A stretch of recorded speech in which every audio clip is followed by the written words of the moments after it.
What's going on, everyone? Welcome back to the show. So let's talk a little bit about where we are right now when it comes to the first infrastructure bill and the second infrastructure bill. So we know the Senate passed the first infrastructure bill. It's sitting in the House right now, and they are waiting until around September 27th, and that's when they will vote on that first infrastructure bill along with the second infrastructure bill. The second infrastructure bill, that's the human infrastructure bill. That will focus on childcare, education, as well as elder care. So that's going to be that second infrastructure bill. That's that $3.5 trillion bill that you're hearing a lot of people talk about. Okay, so that's where we are right now when it comes to these first two infrastructure bills. I'm going to continue to follow through and let you guys know as things progress. We should hear some more proposals and things coming out in the coming weeks when it comes to the House and the Senate. They're going to start bringing out their different ideas when it comes to what's in this $3.5 trillion bill. We have a blueprint, so we know some of the things that are in there, but there are a lot of things that we don't know. Because it's $3.5 trillion, we know that there are going to be a lot more proposals coming out.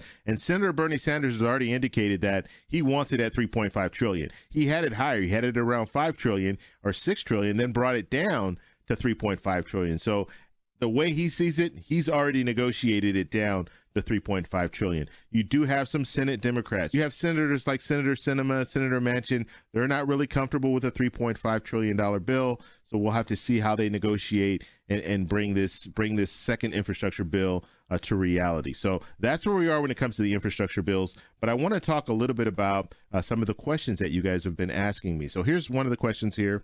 And this is from Christopher. Thank you for asking a question, Christopher. I have a 17-year-old child. I'm getting the child tax credit payment each month, but my child, and I think he means turns 18 in January, so will I receive the other half of the child tax credit next year?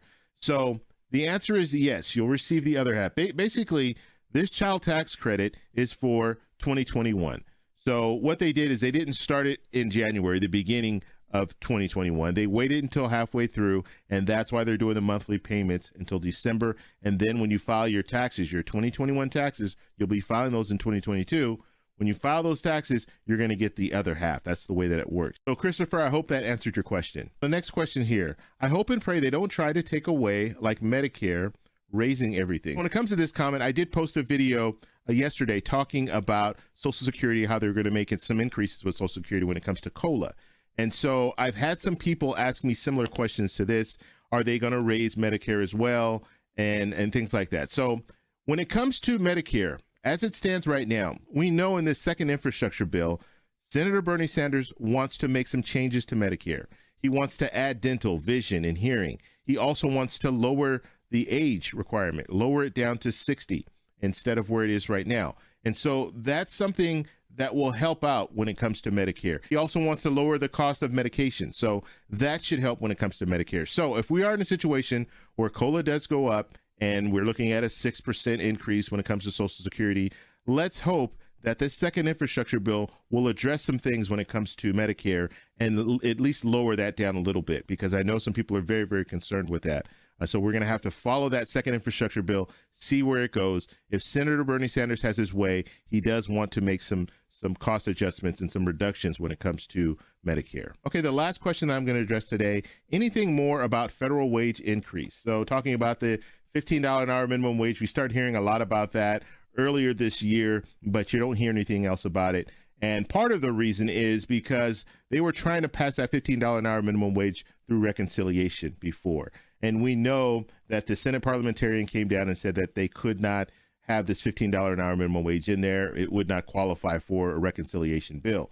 Well, we're looking at another reconciliation bill with the second infrastructure bill. So because of that, it's highly unlikely that they'll be able to maneuver around this. So this $15 an hour minimum wage is not going to be a part of this second infrastructure bill. However, later down the road, maybe they can take it up and make some increases when it comes to the federal minimum wage. So we'll have to see where that goes. $15 an hour, you had some politicians that were on board for that, and then you had some that weren't. Senator Manchin was one that said, you know what, $15 an hour, we're not comfortable with that, but maybe a little bit lower. So maybe they can come to some type of an agreement when it comes to a minimum wage. But we are seeing businesses. We're seeing businesses that are raising the minimum wage on their own. So maybe that will spark some other businesses. Right now, you have a lot of businesses that need help. They need help bad. And everywhere you go, you see signs I was just driving in my neighborhood a few days ago, and I saw a famous restaurant in Southern California. They're hiring, and they're hiring starting at $16 an hour. But right now, you have businesses out there that are really trying to entice employees to come work for them.